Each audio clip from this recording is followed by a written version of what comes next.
Ladies and gentlemen, it's Brothers Keeper coming to you once again with a legendary in professional wrestling, Dirty Dutch Mantell. Dutch, welcome. Well, I'm glad to be here. It's been a long time since I've been back in this area, and today was actually a unique way that I showed up here. I got a call this morning. I was sitting out in my backyard actually sticking a fork in my dog, and the phone rang, and the commissioner of KZW called me and wanted to know would I like to make an appearance here tonight. I only had like 3 or 4 hours notice. I said, you know, been a long time since I've been up in Bluegrass State, so I hopped in the car, and of course I left my dog. My dog was mad at me, didn't want to go, wouldn't even talk to me before I left. So, and I came up here, and it was it's kind of a homecoming, to tell you the truth. We used to, years ago, we used to run these roads. We would go to Lexington, we go to Louisville, Edmonton, Glasgow, and all these towns, you know, up here in Kentucky. And it was always a great pleasure for me to wrestle in the state of Kentucky. It's something about the fans. I like the fans. They're very responsive, and they're great wrestling fans. And one thing about great wrestling fans, I love them all, because without fans, you know what I would have had to do? I would have had to actually go out and get a job. And I didn't like working too much, because working always took up all my spare time. I hated that.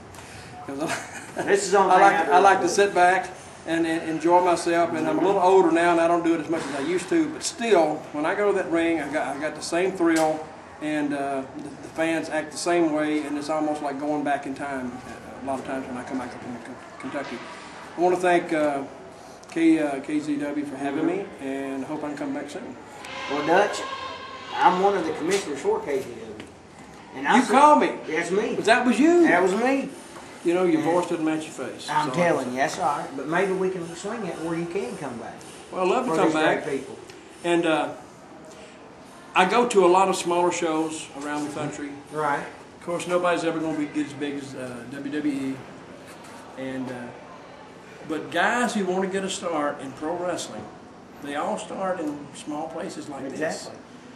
And it's like, and I have guys ask me all the time, how'd I get to WWE? How'd I do this? Well, you got to start somewhere. Exactly. Because NFL player doesn't start NFL football. Right. He starts playing little league ball, then he moves up to high school ball, then he goes to college ball, and you know, and he works his way up. You got to climb that ladder. And why do some pro football players do better than others? Because they're better. Same way with wrestlers. Why do some wrestlers get to the WrestleMania main event, and some wrestlers can't even buy a ticket to get through the door? It's because because of their passion, and because they wrap themselves around what needs to be done in professional wrestling, in the context of professional wrestling. That's why it happens. And I run into these young wrestlers all the time, and I try to encourage them as much as I can, because that is the future of this business.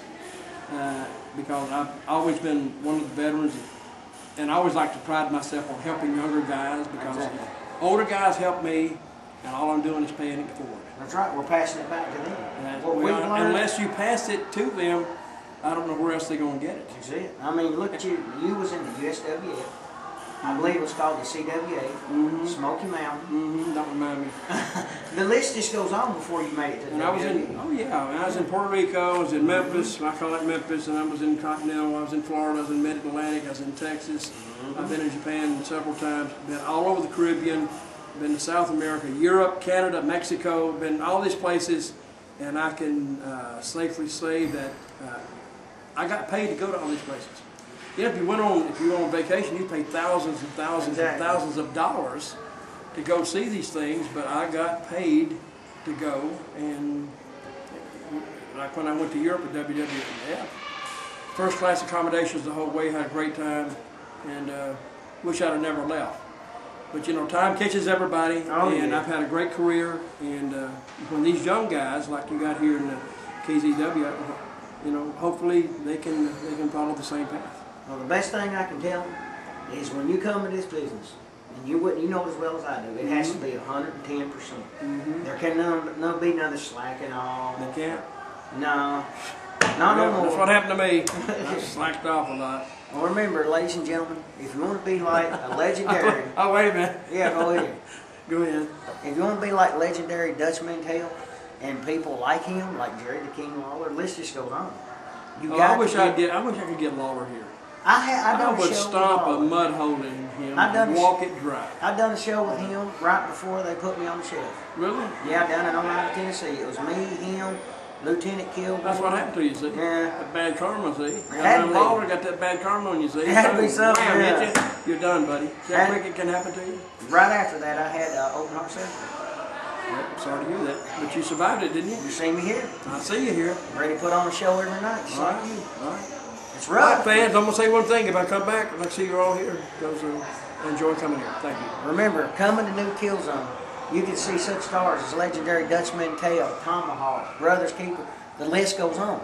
And it never stops. There's a surprise at every show. Make sure to come by and check us out. I'm Brothers Keeper, and this is Dutch Mantell. Thank you, sir. We thank you. Have a good night. We're out.